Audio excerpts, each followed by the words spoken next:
एडो inspire channel में आपका स्वागत है। प्यारे बच्चों, हमने पिछले कुछ वीडियोस में बात की थी सीबीएसई परीक्षा की तैयारी के विषय में। इस बार हम आपके लिए संस्कृत व्याकरण पर आधारित कुछ जानकारी प्रस्तुत करेंगे। आप जानते ही हैं, संस्कृत भाषा प्राचीनतम और वैज्ञानिक भाषा है। नासा संस्था द्वारा इसे कंप्यूटर के लिए सर्वोत्तम भाषा घोषित किया गया है। किसी भी भाषा को सीखने के लिए उसके व्याकरण को जानना तथा उसका बोलचाल द्वारा व्यवहारिक अभ्यास करना ज़रूरी होता है। इसीलिए हम संस्कृत भाषा के विभिन्न व्याकरणात्मक बिंदुओं पर क्रम से चर्चा करेंगे। आशा है ये वीडियोस आपके ज्ञानवर्धन में सहायक होंगे। सर्वप्रथम बात करेंगे संस्कृत वर्णमाला की। भाषा की सबसे छोटी इकाई को वर्ण कहते हैं। वर्ण यानी अक्षर। महर्षि पाणिनि ने वर्णमाला को 14 सूत्रों में प्रस्तुत किया है, जिन्हें माहेश्वर सूत्र कहा जाता है, क्योंकि परंपरा के अनुसार ये 14 सूत्र शिवजी द्वारा 14 बार डमरू बजाने से प्राप्त हुए, जो इस प्रकार हैं। 14 माहेश्वर सूत्र इस प्रकार हैं। पहला ऐ उण, दूसरा ऋ ऋक, तीसरा ए ओम, चौथा ऐ औच, पांचवा ह य व रट, छठा लण, सातवां यम गण नम, आठवां झभय, नौवां घड़ धश, 10वां जब गड़ दश, 11वां खफ छठत चटतव, 12वां कपय, 13वां शश, 14वां हल। इन्हीं माहेश्वर सूत्रों के आधार पर प्रत्याहारों का भी निर्माण किया जाता है, जिनका प्रयोग महर्षि पाणिनि ने अष्टाध्यायी में हर स्थान पर किया है। वर्ण के दो प्रकार हैं, स्वर और व्यंजन। स्वर या अच, जो वर्ण किसी अन्य वर्ण की सहायता के बिना ही बोले जा सकते हैं, उन्हें स्वर कहते हैं। स्वर को अच भी कहा जाता है। अच प्रत्याहार में आदि वर्ण अ से आरंभ करके अंतिम च को छोड़कर अन्य सभी वर्ण सम्मिलित किए जाते हैं, जो इस प्रकार हैं। अ ई उ री ली ए ओ ऐ औ। इस प्रकार अच प्रत्याहार में संस्कृत वर्णमाला के सभी स्वर सम्मिलित हैं।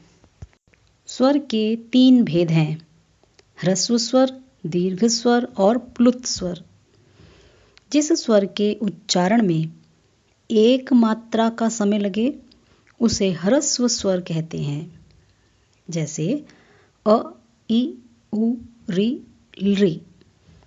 इन्हीं 5 स्वरों को मूल स्वर भी कहा जाता है। दूसरा दीर्घ स्वर। जिस स्वर के उच्चारण में 2 मात्राओं का समय लगे, उन्हें दीर्घ स्वर कहते हैं, जिनकी संख्या 8 है। आ ई उ री ए ऐ ओ औ।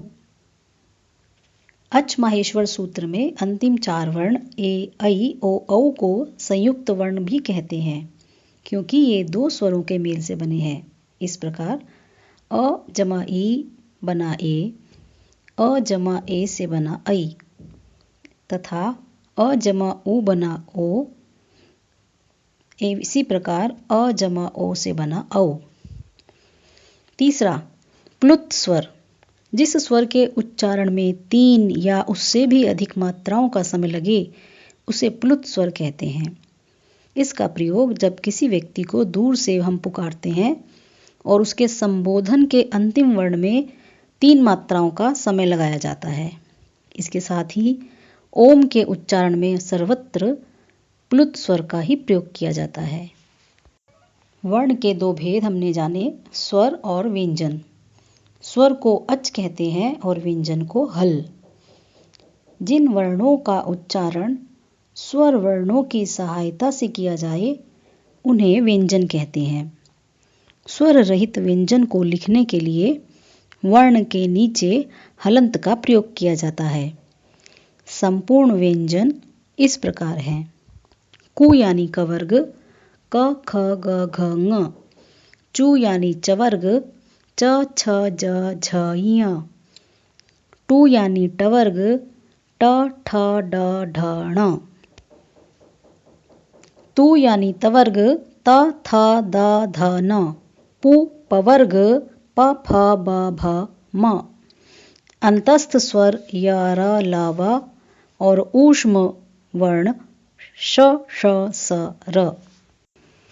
क से म तक के ये 25 वर्गीय वर्ण स्पर्श कहलाते हैं, क्योंकि इनके उच्चारण के समय जिह्वा मुख के विभिन्न भागों का स्पर्श करती है।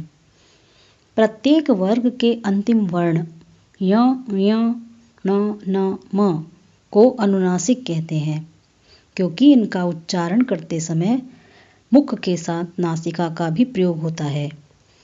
संस्कृत वर्णमाला के अन्य भी वर्ण हैं जो अवर्गीय हैं, जैसे अंतस्थ, य र ल व। इन्हें अर्धस्वर भी कहा जाता है। ऊष्माक्षर श श स ह। इसी प्रकार अनुस्वार, इसका उच्चारण नासिका भाग से होता है। यह सदा स्वर के बाद आता है, जैसे अहम। विसर्ग, उच्चारण इसका ह की तरह किया जाता है और यह भी स्वर के बाद ही आता है, जैसे बालकः। बिना स्वर के दो व्यंजनों के संयोग से बने वर्ण को संयुक्त व्यंजन कहते हैं, जैसे क्ष क और श के योग से बनता है, त्र त र के योग से बनता है, ज्ञ ज य के योग से बनता है। तो बच्चों, यह थी संस्कृत वर्णमाला। आशा है हमारा यह वीडियो आपको पसंद आया होगा। ऐसी ही मनोरंजक और ज्ञानवर्धक जानकारी के लिए कृपया हमारे चैनल एडु इंस्पायर को सब्सक्राइब करें और लाइक करें।